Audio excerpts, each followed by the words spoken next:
Thank you. Okay, wow. So not too much to live up to then in terms of what you're expecting from this session. First of all, thank you for coming along. It's been an action-packed conference so far, so there's been a lot of content, and I'm impressed you're all still awake at this point. What I would like to do is actually just verify that, because I like to know a little bit about who I'm talking to here. So how many people have I lured down from the development stage? Who is a developer? Oh, wow, this is the developer section over here. OK, if I show any code, I'll show it to you, but everything else will be equally accessible as well. So today, what I really want to talk to you about is the web platform and what's possible on it and where it's going in the future. I specifically work in the Chrome team, so after this, I'm more than happy if you want to come ask me any Google questions, but if you ask me about the phones we launched yesterday, I was at the speaker party in a bar, so I actually don't know that much about them. However, what I do know about is the web. And what we kind of consider modern web applications sort of started around here back in 2005, 2006 with the term AJAX. So this was the blog post that laid that out. And this was what started to make it possible that the web was no longer just request a page, wait for a while, and get that page back, read the content, tap a link, tap a button, follow a link, move on to the next piece. What this allowed us to do is move beyond that and start creating these rich, interactive applications. So take something like Google Maps. This is now an experience where originally people were used to the idea that they had to tap an arrow on the side to sort of shift the viewport across and wait for the next set of tiles to load. These days, it's now you just drag the map around, you transform it, you switch to Street View. All of this is possible because we can go back and forth on the network very quickly. It's no longer just a collection of documents. It's an application platform. And as well, as all of you, in fact, does anyone not have an internet-connected device, like a phone, on them? So everyone has a phone, see? We're actually reaching this point where you can see desktop growth here starting to plateau off. And it was around about 2014, 2015, depending on which report you read, where the number of mobile users overtook the number of desktop users. So for a lot of people, mobile is now their primary device. And for another section of people, mobile is actually their only device as well. This is the device they interact with. Oh, so the question there is, do we include laptops in mobile? No. So oddly enough. I guess we do actually fall into the view of desktop for me means anything with a keyboard. Oh, no, that's a bad definition. Desktop is anything that's not a phone. OK, there is process of elimination then. So you know what I mean here. So mobile is this huge market. But this is how users interact with their mobile devices. They spend 87% of their time in apps. They spend 13% of their time on the mobile web. So the end of this talk is just to say, go build apps. That's where the time is. There's no point investing in the mobile web because no one uses it. Except this isn't entirely true. While this overall proportion of usage is correct, what we actually see is that 78% of those users are spending their time in the top 3 apps. So who feels they have one of the top 3 apps? Yes? Wait. Oh, no, sorry, as in you actually develop one of the top 3 apps. No, OK. No. So what this is actually saying to us is that it's actually very hard to be a successful app. In a lot of presentations in previous years, we'd often talk about how important it is to be on the user's home screen, to have that share of the desktop real estate, to have that habit that brings the user back to your app every single time. As a guess, then, just shout out, What's the average number of apps people install per month? 5? 5? Higher, lower? 10? 10? 2?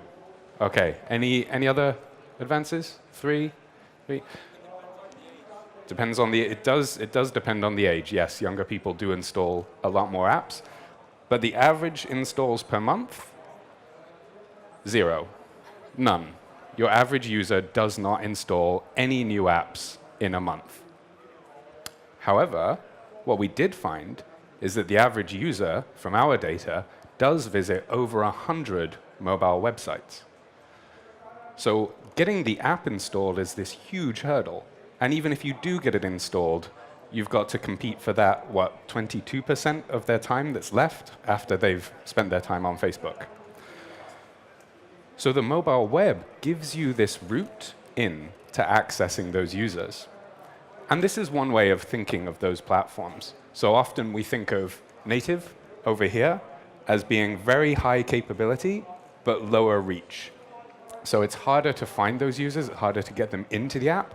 But once you do get them in, you can do all kinds of things. You've got access to the camera, to the sensors, you can do your VR, you can do AR, and all of this.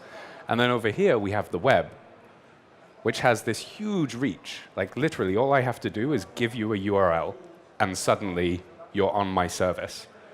But we feel that the capability isn't as high, or at least that's the perception people have of the web.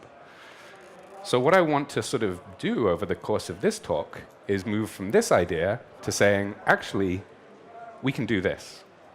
We can take all of the power of having that reach, the ease of access of URLs, the lack of installs, but we can also take advantage of all of this capability, making mobile websites just as effective as apps for a wide variety of use cases. Okay. The way we've been terming this is this sort of umbrella term called progressive web apps. What this has allowed us to do is basically create a quantifiable measure of what we consider to be a good modern web experience. So if you're a developer, you can go get the Lighthouse tool and you can run it on your site, and that will give you a score as to how close you are to being a progressive web app. But who's actually heard this term before? Yeah? Okay, a couple of you, which is good. I'm glad it's actually gaining traction. But for the rest of you, you would probably like to know what we actually mean by a progressive web app. We're trying to break it down into these 4 categories, things that we think are important about any kind of experience that a user should have with your service, be it on an app or be it on the mobile web. It should be fast, it should be integrated, reliable, and it needs to be engaging. Let's focus on fast first. So fast actually means a whole bunch of things. It's not just how long does it take from me visiting the URL to actually getting some content. It means that when I'm in the page and I'm scrolling around, how smooth is that? It means when something happens, how quickly do I get that update into the page? It means when I see something on screen, how long before I can actually interact with it?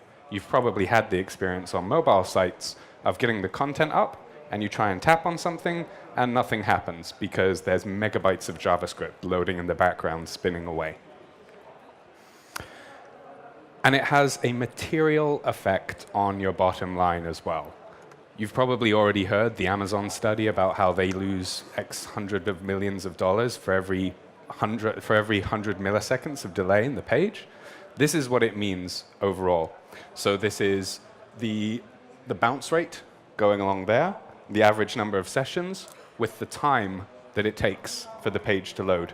So you can see that as this goes on, you're losing more and more of your users the longer you make them wait on this page. So if there's one thing you take away from this talk, it's to go back to your site and take a look at what the average page load time is on your critical pages and do whatever you can to try and get that down. Because 53% of those users will just abandon your site if it takes longer than 3 seconds to load. And by longer than 3 seconds, what we generally suggest doing here is getting something like a cheap Android phone, so something that's not super high powered, and do this just on a 3G connection. See how long it takes your site to load under real conditions, not from your developer's incredibly powerful MacBook on the corporate network. That's not a real life test. OK. I could actually give an entire presentation on fast and exactly what you should be doing. But if you are interested in that, then I can point you at loads of material to explain what we mean by speed here. Last year, I actually gave a talk on accelerated mobile pages at this event. So I don't want to go too much into that. You can always just watch the rerun if you'd like the view of that too. So integrated, then. Integrated, for us, means all of these things that the reason you install an app is because it can have this additional access to your phone. We often think of the web as very kind of static and isolated from the device that it's actually on. All you're doing is getting some news and reading an article. Whereas an app has things like, it can be on the home screen, it can be on the menu. When I go and switch between all of my apps, I can see the app there running. And the app has access to all of that powerful hardware on my device. So what if we could start doing this with websites as well? What you might actually see is browsing around. If you go to somewhere like CNET, you may well be prompted to add the site to your home screen. So you can actually have the site exist on your phone looking just like an installed app. It's still just a website. There's nothing wrapping it, nothing else happening. But it will look exactly like it is an app running in there. It also means that it integrates with other apps. So we have the payment request API, which is an open W3C standard. And what this does is it gives you programmatic access to the user's saved credit cards. It allows you to integrate with Android Pay. There's a wrapper that means it can integrate with Apple Pay as well. So this is suddenly, if I want to buy something on a store, then I don't need to spend time filling in my credit card details. If I have those saved, I can access it. If I want to just link to the PayPal app on my phone, I can do that. And of course, it means it integrates with the other capabilities on the device. The Media Session API means that if you're playing video or audio on your site, you can actually get the bar so that the user can then navigate away from the site, and they can use the volume and the skip controls and so on as part of this. Thankfully, I'm not actually going to play the video for this one for you. Now, I wanted to give you a little demo. So if you get bored of this talk, you can always zone out and you can go try this, and you can send me the photos afterwards. I'll show you the link. So we have Cheese. This is a sample app from one of our Polymer framework team. So I have that added to my desktop. I launch it. I get the splash screen. And I'm presented with this. This is, again, this is just a web page. This is not an app that is running. So I took a picture. And what this is doing is it's using the shape detection API. Again, just another W3C JavaScript API to detect faces in the photo, and then, et voila, put a piece of cheese and sunglasses on my head. So this is all possible just with vanilla websites. These are not installed apps, but they can access your camera. They can do face detection. They can use the hardware on your phone. So if you're interested and you would like to send these to me on Twitter, then please feel free to go ahead and do that. In the meantime, though, let's move on to reliable. So the other thing about websites is that there's that web bit in there, right? You need to be connected if you want something to happen, which is not the case with apps. People have this expectation that, oh, I have an app on my desktop, or on my phone's home screen. If I tap that icon, something's going to happen, right? Some experience is going to load. Whereas if I do that on a website, I'm probably just going to see something that doesn't make me happy. So if you got on the internet a while ago, you might be familiar with something like this. This is actually the top end. This is when we had 56K modems. I didn't have the luxury of starting with 56K. I was on a much smaller connection. But that was at a time where being connected was actually a very intentional thing. I remember in our house, it was a case of our ISP did unlimited connectivity at night, So at 6 o'clock in the evening, everybody would just run upstairs, we'd connect the machine, and then you could start browsing. But these days, connectivity has just become ubiquitous, right? I'm roaming right now, but I have full 4G everywhere I go. So I just have this expectation that the data will always be there. But that's not really the case. Often going through a tunnel, getting into a lift, going out into the country, you suddenly find that you're losing that data. And so you no longer have this kind of like, well, this used to be when we were happy to sit there and wait for these things. Now we just have this expectation that everything should be there all the time, instantly. And when it's not, you get this. Everybody's seen the dinosaur before? So if you're not connected to the internet, then this is what Chrome will show you instead. If you didn't already know, if you're disconnected for a long time, you can actually click on that dinosaur and it will start an infinite runner jumping game that you can play until you get a connection back again. Or you can deliberately put your phone into airplane mode if you'd just like to access it. But this isn't the real enemy. The problem is not when you're offline, because that's something you see. You see you have no signal. The most irritating thing is what we kind of call Li-Fi. So that's where you have a couple bars of signal. Your phone is telling you, oh yeah, I'm connected to the Wi-Fi, or yeah, you've got 3G here, and then you try and do something and it just sits there spinning. You maybe foolishly decide you need to have a video conference with your colleague over the conference Wi-Fi, and you wonder why they're sitting there looking like a character from Minecraft, not saying anything. So this is a problem. What we mean by reliability is we should never show the user that offline dinosaur. We should never sit there indeterminately just waiting for something to happen. And with web apps, this is quite difficult, because if I let a web app add itself to my home screen, then all I see is a link that says, oh, hey, this is Twitter, this is Facebook. I tap that link, and suddenly as a user, I'm going to see a Chrome error page if I'm offline. This is going to be very confusing. I know a lot of people whose reaction would be, why am I seeing a dinosaur on Twitter? Have I been hacked? Like, no, we just let you add a bad site to your home screen. So what can you do about this? This is an app that someone on my team developed. They call Material Money. So what they do here is, again, it's added to my home screen. I launch it. I get the launcher. And inside of here, it's just a currency exchange app. So what they do is, on a daily basis, they go and fetch the rates. And then if you're not connected, they still have those rates cached so that they can do the translation. And they show this notification at the top when the rates were last updated. So it's very clear to the user that, hey, you're offline, but I can still give you some information that's going to be partially useful, if not brilliant. What it also does is it makes use of a new API we have called the background sync API. So that means even when the website is not loaded in front of the user, JavaScript can actually run in the background to periodically update those rates. So the background sync API means even if I don't open this site, but I get back to the hotel, then it will go off and it will ping and it will get the latest rates. And it will mean that next time I open the app, it's up to date, it's refreshed. You could use this for doing things like updating someone's order status, updating their calendar entries, updating the news feed so that everything is available for them when they come in again. You can try that out at Material Money. This is also a sample app as well, so there's a link to the GitHub page if you want to see how all of this stuff is done. OK, the way this works, then, is through a piece of technology called Service Worker.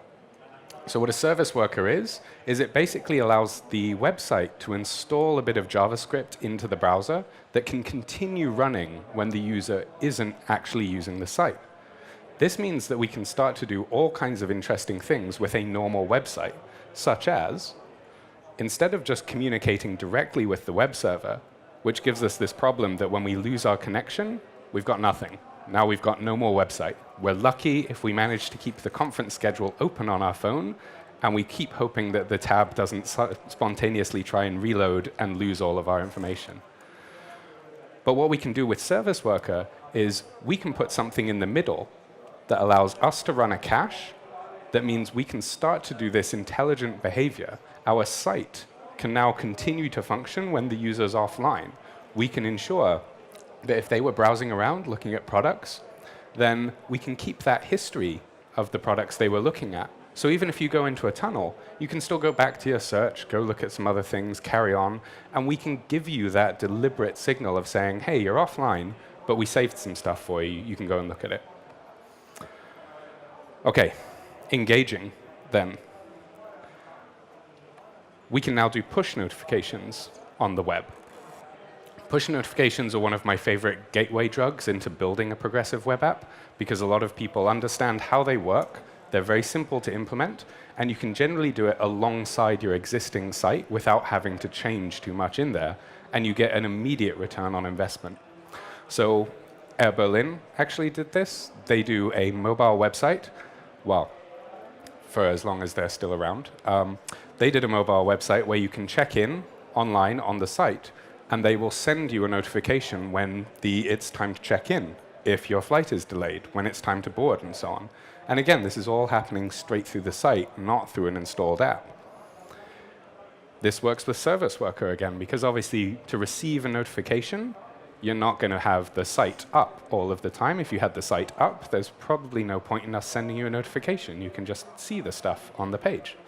So what happens there is your site triggers this notification. It sends it off to an endpoint. Oh, and then I skip forward in the slides too quickly. And then what happens is this is coming into the user's device. The service worker is waking up again, and it's receiving that notification, displaying it to the user, and then you're bringing them into their site. I wanted to show you one of the biggest examples that we have out there at the moment. Twitter had been steadily tweaking their mobile website over time to the point that what they have done now is they have launched this as Twitter Lite. So if you just go to mobile.twitter.com on your phone, you will be using a progressive web app that you can add to your home screen that will send you notifications that will load when you're not connected to the internet. So again, if I load this up, I get this. It looks just like the Twitter app that you know and potentially love. But there are a couple key differences here. One of the reasons when I talked about reach is we're not asking users to install this. If I give you the URL, you go there, you get this full app experience, and you get it very easily. Visit that URL, and this is what you're going to be dealing with. To run that kind of initial experience, you need 600K of bandwidth to get that. If you download the Android app, you need about 24 meg. If you download the iOS app, this is slightly out of date. They've managed to shrink it a bit, but it's still 180 meg for the iOS app for Twitter, which is a huge thing to ask of a user. It's fine if you're at home and you have Wi-Fi, but I don't have unlimited data anymore. So if someone suggests that I should download a 180 meg app just so that I can read inane comments from political figures, then I'm maybe not going to invest in that. But if you tell me that all I need is half a meg to get that app functionality, I don't have to install anything, I just visit the page, then that makes a real difference to how quickly you can get customers into your service and using your product.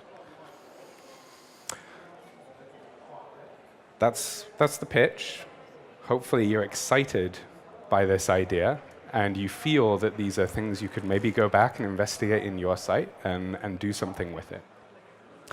What I wanted to do was give you a few more numbers to try and sell you on where we're seeing this going and why we think it is interesting. When Twitter released this, they saw this, a 65% increase in the pages per session that people were viewing, and this 75% increase in the number of tweets sent. You can argue whether that's necessarily a quality metric, but it's certainly an increase that they care about. Lancome in Paris did a very similar thing.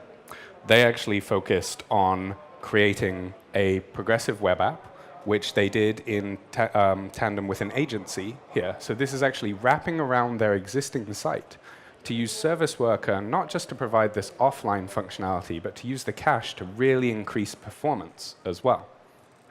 What they did we talk about a speed measurement called time to interactive. So I showed you page load before, which people tend to understand quite intuitively. That's the amount of time it takes the page to be delivered over the network to your device.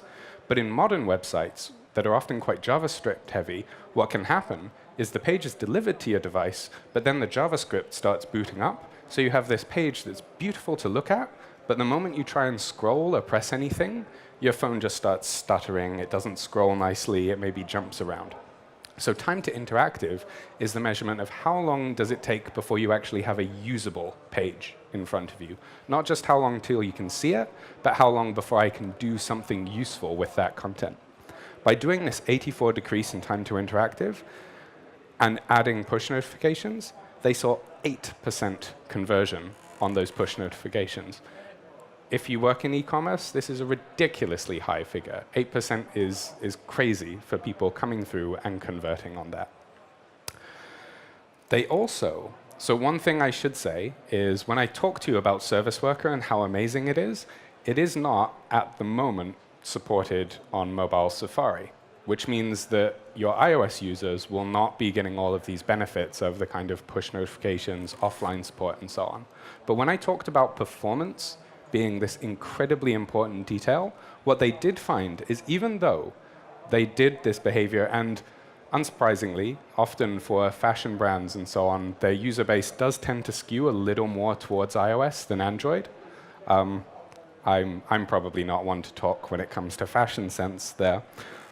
But what they found is by improving that performance, they also saw this 17% increase in conversions on iOS. So even though we talk about this being progressive, and meaning that it's a case of gracefully degrading that experience on different devices, by focusing on performance, you're going to see those increased benefits everywhere, regardless of the platform support.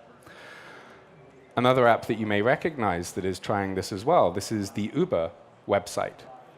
So I loaded this up yesterday to see if I could actually get back to the hotel.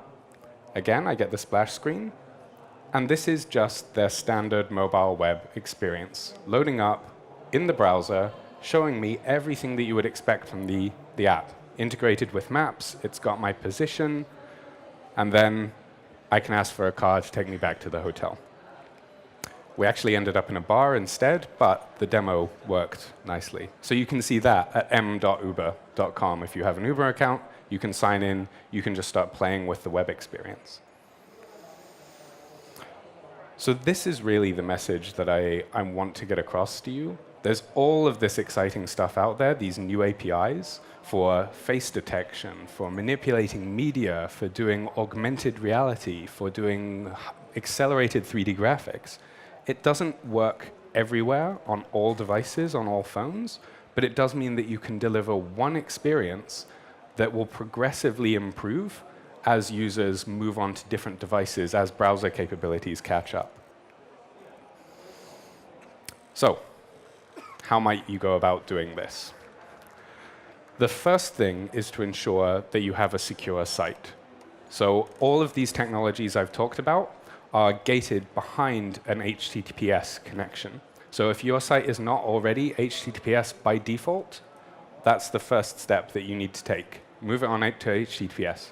From a purely business point of view, we're going to, inside of Chrome, we're going to start to make it much more obvious to users when a site is not secure. We're going to make it very clear to them that their information is in danger of being intercepted if they're not on a secure connection, and a number of these features are simply not allowed if you're not on a secure connection.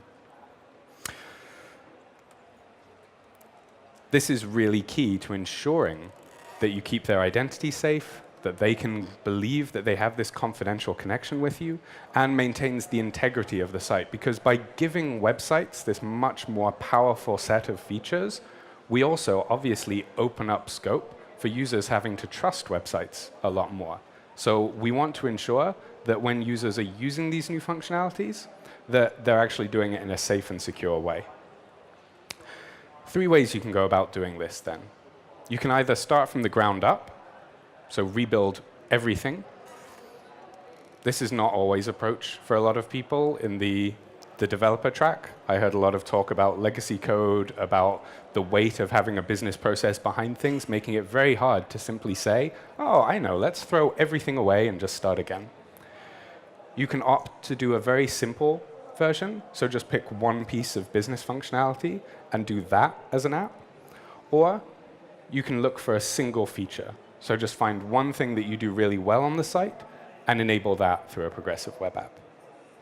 So some examples of these for you then. From the ground up, I think OLX is actually quite popular here as well. So in India, what they've done is they actually built out an entirely new version of the site. I think you can access if you go to olx.in.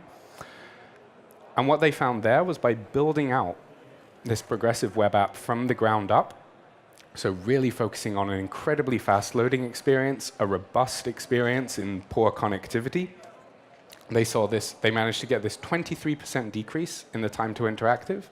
And again, like that chart I was showing you before, that's an 80% decrease in the bounce rate that they have, which is, again, a direct relation to the business that they're able to do on the site. They also saw this 250% boost in engagement, which in this case they're kind of measuring in terms of like how long are people staying on the site, how much are they browsing through. By increasing that performance, they're able to get the users through more content. By increasing that resilience, they're able to ensure that their users don't lose their place in their activity just because their connectivity changes. And, of course, one of the most important parts, this all resulted in this, 146% increase in the click-through rate on the classified ads. If you want to just do a simple version then, so if you actually have the ability to pick a particular customer that you want to cater for, a journey that you want to go through, then you can take this approach. So this is the route that Air Berlin took that I talked about earlier. They made it so that they identified a particular set of travelers, in this case, people who weren't traveling with luggage, who were traveling on single flights, who didn't have to add any extra details, and they used them as the route in to provide this really nice, lightweight, progressive web app experience where you could check into your flight, you could get your boarding pass, that would be stored offline, and again, the benefit for them here was the whole kind of, I don't know if you've ever tried to download an airline's app on airport Wi-Fi when you're trying to run to your flight at the same time. This is not a good idea. This resulted in a sub-1 second initial loading time for them, and once things were cached, the pages are near instant. So again, users are not leaving this, they're not getting frustrated by the experience. Finally, you can look at just working on a single feature. This is what the weather company has done, so you can just go to, I think this is on weather.com, and if you go there, you can actually enable weather notifications. And they did this by rolling it out globally in one go, so they have these 60+ languages that they need to deal with. And what they saw was over 1 million people opting in to those notifications in the first 3 months. So something I would say here is people don't necessarily expect this from a website at the moment, so there's this kind of sweet spot of novelty where people are kind of like, oh, I didn't know a site could do this, yeah, I'll opt into that. Obviously, you want to keep the quality high here. What we definitely don't want is for people to get this kind of feeling that suddenly websites are going to add to the notification spam that they get as well. So we want to give you this power, but we'd like you to be responsible and thoughtful with it at the same time. That's really the entire gamut of ways I would suggest. If you have a site that you're interested in how might you go about doing this, then I'm more than happy to talk about some of the approaches, some of the tools and frameworks that you might want to use there.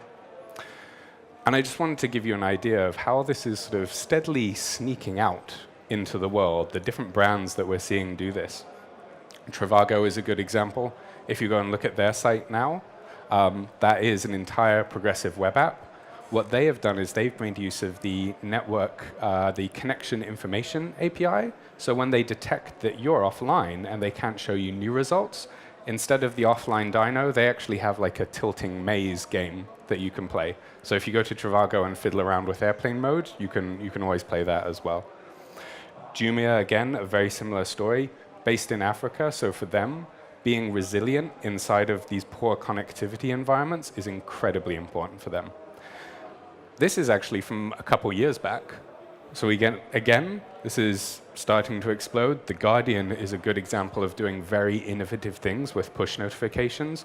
Whenever there's a referendum or election, they often follow along with a push notification campaign, which coming from their website is very rich, full with images and additional actions that you can add into it.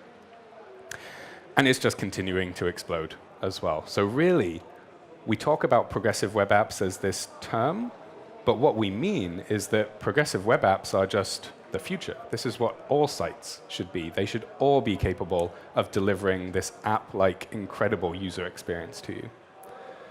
Oh, good. There's more. There's more. There's just, I was kind of like, surely 3 slides is all I put in there. But no, we've got loads of people doing this. So that's the message.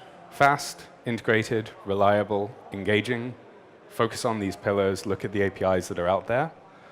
Thank you very much for listening. I'm on Twitter if you want to talk, or of course, I think we can do questions now as well. Hello. There's definitely going to be questions. So, over there.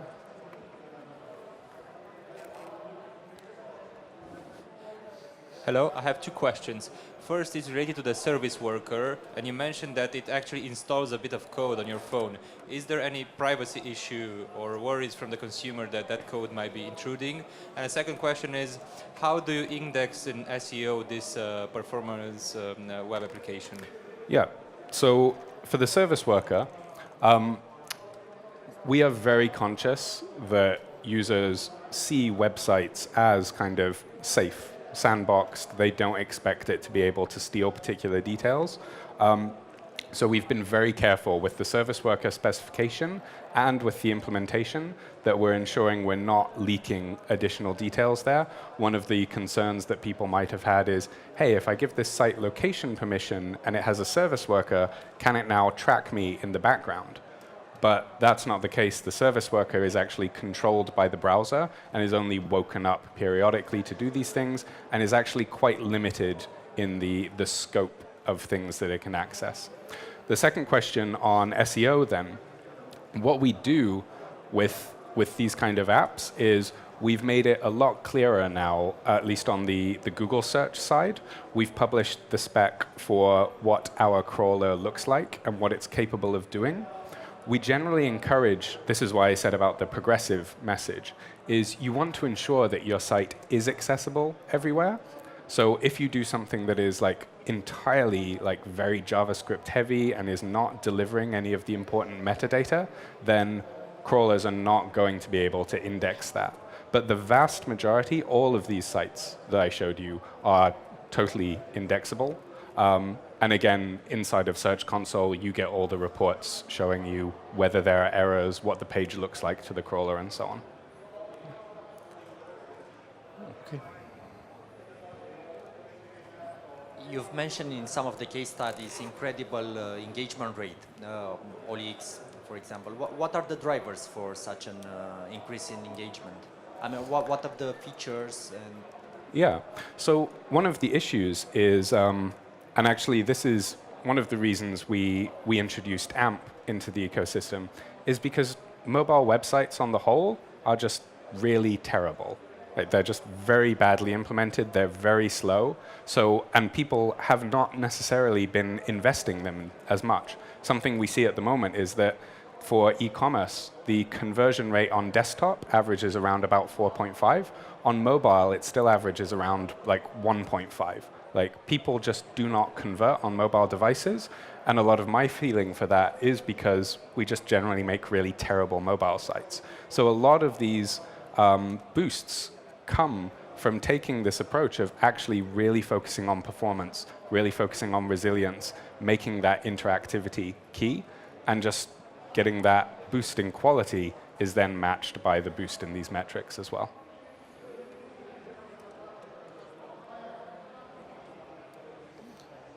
Here. Yeah, hi. Very interesting talk. When this progressive technology was created, was the scope of covering the mobile or the desktop or the both? And when, for example, us as a development company, and we would like to offer our customers progressive apps, should we market them as mobile, desktop, or both? Yeah.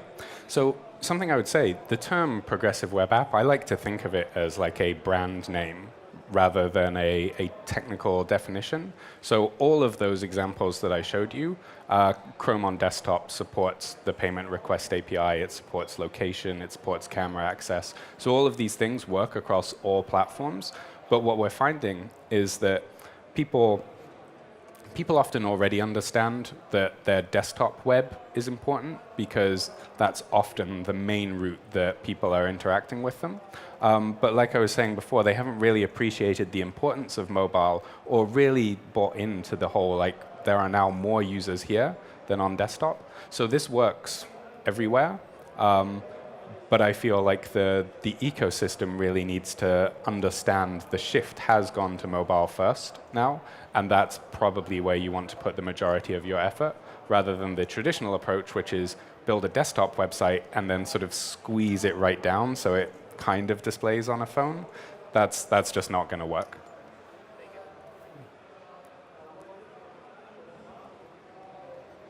Any more questions? How hard is it to implement it? For example, if I have a website, and how hard is it? Yeah, so it very much depends on the, this is a how long does it take to do a software project question, which is 6 to 8 weeks. But no, it's very much down to what approach you choose to do it. So what we have seen is using some of the modern frameworks, people can get a very quick turnaround. When I worked with the Air Berlin team, that did take them about 2 months with 4 developers to build that experience. But other ones, like if you're doing something like just adding notifications in, you can probably just add that into your usual development stream. Developer could do notifications over the course of a couple days. The time really comes in planning that experience and focusing on the user experience, because it's that design aspect that is far harder than the implementation of it. Okay. Over there, I think there is one more question.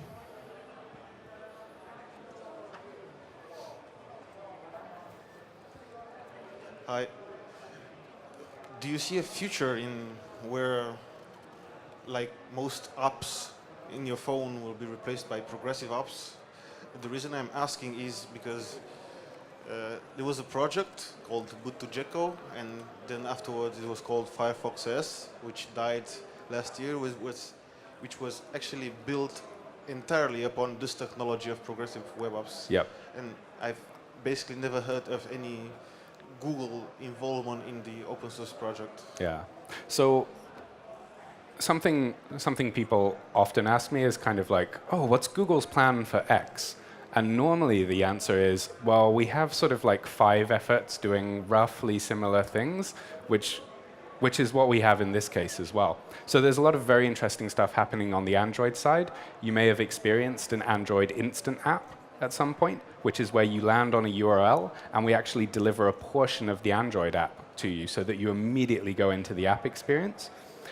To your question, what I would like people to do is focus on using the right tool for the job, rather than fixating on this idea of what they think they should have. I often hear people say, oh yeah, we need to have an app, we need to be in the App Store, or they measure app installs as a metric, rather than relating it back to what's the problem we're actually trying to solve here.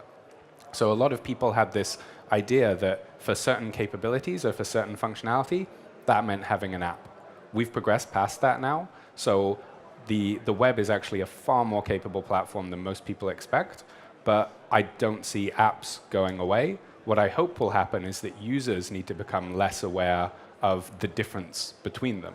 All they want to do is book their flight, watch a video, talk to their friend. We don't need to explain to them that, oh, to do that you have to go to the App Store, you have to install this, you need to accept these permissions. It's like, if I want to talk to you, I should just be able to do it. It doesn't matter what the delivery mechanism for that is. Thank you.